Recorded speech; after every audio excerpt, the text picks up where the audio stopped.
എല്ലാവർക്കും നമസ്കാരം. പുതിയൊരു വീഡിയോയിലേക്ക് സ്വാഗതം. നിങ്ങൾ ആദ്യമായിട്ടാണ് ഈ ചാനൽ കാണുന്നതെങ്കിൽ സബ്സ്ക്രൈബ് ചെയ്യാൻ മറക്കരുത്. അതുപോലെ തന്നെ വീഡിയോ ഇഷ്ടപ്പെട്ടാൽ ലൈക്ക് ചെയ്യുക. നിങ്ങളുടെ അഭിപ്രായങ്ങൾ കമൻറ്റുകളായിട്ട് നൽകുക. അപ്പോൾ നമ്മൾക്ക് വീഡിയോയിലേക്ക് കടക്കാം. ഇന്ന് പറയാൻ പോകുന്ന വിഷയം രാശിചക്രവും ദിക്കുകളും അല്ലെങ്കിൽ അതിൻ്റെ സ്ഥാനങ്ങൾ. രാശിചക്രത്തിലെ ഓരോ രാശികളുടെയും ദിക്കിനെക്കുറിച്ച് നമ്മൾ മുൻപൊരു വീഡിയോയിൽ പറഞ്ഞിട്ടുണ്ട്. അഗ്നിരാശികൾ എന്ന് പറയുന്നത് കിഴക്ക് ദിക്കിനെയും, ഭൂമിരാശികൾ തെക്ക് ദിക്കിനെയും, വായുരാശികൾ പടിഞ്ഞാറ് ദിക്കിനെയും, ജലരാശികൾ വടക്ക് ദിക്കിനെയും സൂചിപ്പിക്കുന്നു എന്ന് പറഞ്ഞിട്ടുണ്ട്. ഇവിടെ നമ്മൾ പറയുന്നത് രാശികളുടെ സ്ഥാനങ്ങളാണ്. ഒരു പ്ലോട്ട് എടുത്തു കഴിഞ്ഞാൽ, ഇത് വാസ്തു വിഷയത്തിലാണ് കൂടുതലായിട്ടും നമ്മൾ ഉപയോഗിക്കുന്നത്.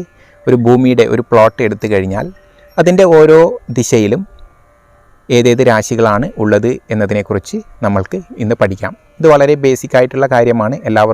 പലർക്കും ജ്യോതിഷം അറിയുന്ന പലർക്കും അറിയാം. എങ്കിലും അറിയാത്തവർക്ക് വേണ്ടിയിട്ട് പറയുകയാണ്. രാശികളുടെ സ്ഥാനങ്ങൾ എന്നാണ് നമ്മളിവിടെ പറയാൻ ഉദ്ദേശിക്കുന്നത്. കിഴക്ക് ദിക്കിൽ നമ്മൾ രാശിചക്രം വരച്ചു കഴിഞ്ഞാൽ 4 രാശികൾ കോൺ രാശികളായിട്ട് വരും. അത് നമ്മൾ കോൺ ദിക്കുകളെ ആണ് സൂചിപ്പിക്കുന്നത്. അല്ലാതെ വരുന്ന 8 രാശികൾ ഈ 2 രാശികൾ വീതം ഓരോരോ ദിക്കിലും സൂചിപ്പിക്കും. ഇവിടെ മേടം, ഇടവം ഈ 2 രാശികൾ അവയുടെ സ്ഥാനം എന്ന് പറയുന്നത് കിഴക്ക് ഭാഗത്താണ്. അതായത് ഒരു ഭൂമിയുടെ പ്ലോട്ട് എടുത്തു കഴിഞ്ഞാൽ എക്സാക്ട്ലി കിഴക്ക് സ്ഥാനത്ത് വരുന്ന 2 രാശികളാണ് മേടവും ഇടവവും. അത് കഴിഞ്ഞ് തെക്ക് കിഴക്ക് വരുന്നത് കോൺ ദിക്കാണ്. അവിടെ വരുന്ന കോൺ രാശിയായിട്ട് മിഥുനം രാശിയാണ് പരിഗണിച്ചിരിക്കുന്നത്. അതായത് ആ സ്ഥാനത്ത് സ്ഥിതി ചെയ്യുന്ന രാശി എന്ന് പറയുന്നത് മിഥുനം രാശിയാണ്. അതിനുശേഷം തെക്ക് ദിക്കിൽ വരുന്നത് കർക്കിടകവും ചിങ്ങവുമാണ്. അതായത് ഈ 2 രാശികളുടെയും സ്ഥാനം എന്ന് പറയുന്നത് തെക്ക് ദിക്ക് ആയിട്ട് വരും. പിന്നീട് വരുന്നത് പടിഞ്ഞാറ്, തെക്ക് പടിഞ്ഞാറാണ്.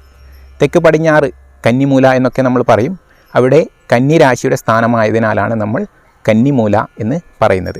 ആ രാശിയുടെ സ്ഥാനം അവിടെ കന്നി രാശിയുടെ സ്ഥാനമാണ്. അത് കഴിഞ്ഞ് പടിഞ്ഞാറ് ഭാഗം, കന്നി കഴിഞ്ഞ് തുലാം, വൃശ്ചികം എന്നീ 2 രാശികൾ അവയുടെ സ്ഥാനം എന്ന് പറയുന്നത് പടിഞ്ഞാറാണ്. അതിനുശേഷം വടക്ക് പടിഞ്ഞാറ്. വടക്ക് പടിഞ്ഞാറ് നമ്മൾ വായുകോൺ എന്ന് പറയും. ഈ വായുകോൺ അവിടെ ധനുരാശിയാണ് സ്ഥിതി ചെയ്യുന്നത്. ഇനി തെക്ക് പടിഞ്ഞാറ്, വടക്ക് പടിഞ്ഞാറ് കഴിഞ്ഞാൽ വടക്ക് ഭാഗത്ത് വരുന്ന 2 രാശികളാണ് മകരവും കുംഭവും. അതിനുശേഷം ഈശാനകോൺ എന്ന് നമ്മൾ പറയുന്ന വടക്ക് കിഴക്ക് ഭാഗത്ത് മീനം രാശിയാണ് വരുന്നത്. ഇങ്ങനെയാണ് ഈ 12 രാശികളുടെയും സ്ഥാനം കൽപ്പിച്ചു കൊടുത്തിരിക്കുന്നത്. ഇത് സ്ഥാനവും ഓരോരോ രാശികളുടെ ദിക്കും തമ്മിൽ കൺഫ്യൂസ് ആവാതെ നോക്കണം. ഇപ്പോൾ ഈ ടോപ്പിക്കിൽ പറയുന്നത് ഓരോ രാശികളുടെയും സ്ഥാനമാണ്. ഇത് വാസ്തുവിലാണ് കൂടുതലായിട്ടും ഉപയോഗിക്കുന്നത് എന്ന് മനസ്സിലാക്കിയിരിക്കുക. ഇവിടെ നമ്മൾ കോൺ ദിക്കുകളിൽ വടക്ക് കിഴക്കിനെ ഈശാനകോൺ എന്ന് പറയും, തെക്ക് കിഴക്കിനെ അഗ്നികോൺ എന്ന് പറയും. അതുപോലെ തെക്ക് പടിഞ്ഞാറിനെ കന്നിമൂല എന്ന് പറയും. നിരൃതി കോൺ എന്നും നമ്മൾ പറയാറുണ്ട്. അവിടെ ദേവത നിരൃതിയുടെ വാസമായിട്ടാണ് പറയാറ്. അതിനുശേഷം വായുകോൺ എന്ന് പറയുന്നത് വടക്ക് പടിഞ്ഞാറിനെയാണ്. ഈ 4 കോൺ ദിക്കിനെയും ഇങ്ങനെയുള്ള പേരുകൾ കൂടി അറിയപ്പെടുന്നു എന്ന് നിങ്ങൾ മനസ്സിലാക്കുക. ഇങ്ങനെ ഈ രാശികളുടെ സ്ഥാനങ്ങളാണ് ഇപ്പോൾ പറഞ്ഞത്. ഇനി ഈ പറഞ്ഞ 8 ദിക്ക്, അഷ്ടദിക്ക് എന്ന് നമ്മൾ പറയുന്നത് ഈ 8 ദിക്കിനെയാണ്. ഈ 8 ദിക്കുകൾക്കും ഓരോരോ നാഥന്മാർ, ഗ്രഹങ്ങൾ നാഥന്മാരായിട്ട് ഉണ്ട്. അതായത് നമ്മൾ കാലചക്രത്തെക്കുറിച്ച് പഠിച്ചിട്ടുണ്ട്. അതുപോലെ ഒരു ചക്രമാണ് ദിക് ചക്രം എന്ന് പറയുന്നത്. ദിക് ചക്രം ഉപയോഗിച്ചിട്ട് ഓരോ ദിക്കിൻ്റെയും നാഥന്മാരായിട്ടുള്ള ഗ്രഹങ്ങളെ നമ്മൾക്ക് മനസ്സിലാക്കാൻ പറ്റും. ദിക് ചക്രപ്രകാരം വരുന്നത് കിഴക്ക് ദിക്കിൻ്റെ നാഥനായിട്ട് വരുന്നത് സൂര്യൻ തന്നെയാണ്. കിഴക്ക് ദിക്ക് കഴിഞ്ഞാൽ അഗ്നികോണിൻ്റെ നാഥനായിട്ട് വരുന്നത് ശുക്രനാണ്. അത് കഴിഞ്ഞ് തെക്ക് ദിക്കിൻ്റെ നാഥനായിട്ട് വരുന്നത് ചൊവ്വയാണ്. ചൊവ്വ കഴിഞ്ഞ് കന്നിമൂല എന്ന് പറയുന്ന നിരൃതി കോൺ അല്ലെങ്കിൽ തെക്ക് പടിഞ്ഞാറിൻ്റെ നാഥനായിട്ട് വരുന്നത് രാഹുവാണ്. അതിനുശേഷം പടിഞ്ഞാറ് ഭാഗം, പടിഞ്ഞാറിൻ്റെ നാഥനായിട്ട് വരുന്നത് ശനിയാണ്. അത് കഴിഞ്ഞ് വടക്ക് പടിഞ്ഞാറിൻ്റെ നാഥനായിട്ട് വരുന്നത് ചന്ദ്രനാണ്. അതിനുശേഷം വടക്ക് ദിക്കിൻ്റെ നാഥനായിട്ട് വരുന്നത് ബുധനാണ്.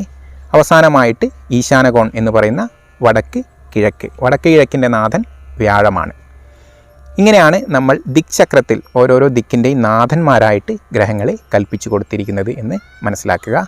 ഇന്ന് പഠിച്ച 2 കാര്യങ്ങൾ, ഒന്ന് ഓരോരോ രാശികളുടെയും സ്ഥാനങ്ങൾ, ഏത് ദിക്കിലാണ് ആ രാശി സ്ഥിതി ചെയ്യുന്നത് എന്നും, അതിനുശേഷം ഓരോ ദിക്കിൻ്റെയും നാഥന്മാർ ആയിട്ടുള്ള ഗ്രഹങ്ങൾ ഏതൊക്കെയാണ് എന്നും നമ്മൾ പഠിച്ചു.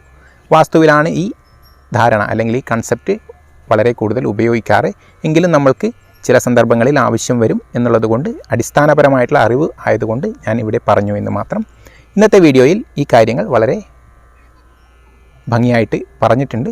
നിങ്ങൾ ഏവരും ഇത് ഹൃദിസ്ഥമാക്കിയിട്ടുണ്ടാകുമെന്ന് കരുതുന്നു. സംശയങ്ങളുണ്ടെങ്കിൽ നിങ്ങൾക്ക് കമൻറ്റുകളായിട്ട് ചോദിക്കാവുന്നതാണ്. വീഡിയോ കണ്ട ഏവർക്കും നന്ദി, നമസ്കാരം.